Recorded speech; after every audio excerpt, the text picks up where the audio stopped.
صحیح بخاری حدیث نمبر 573۔ جریر بن عبداللہ نے بیان کیا کہ ہم نبی کریم صلی اللہ علیہ وسلم کی خدمت میں حاضر تھے۔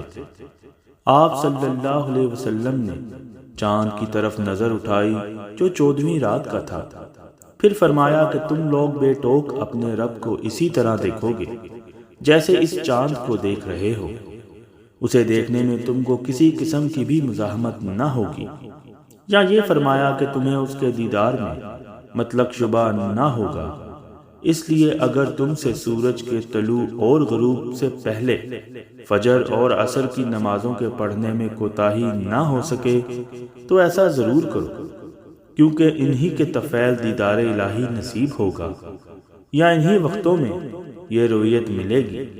پھر آپ صلی اللہ علیہ وسلم نے یہ آیت تلاوت فرمائی، پس اپنے رب کی حمد کی تسبیح پڑھ سورج کے نکلنے اور اس کے غروب ہونے سے پہلے۔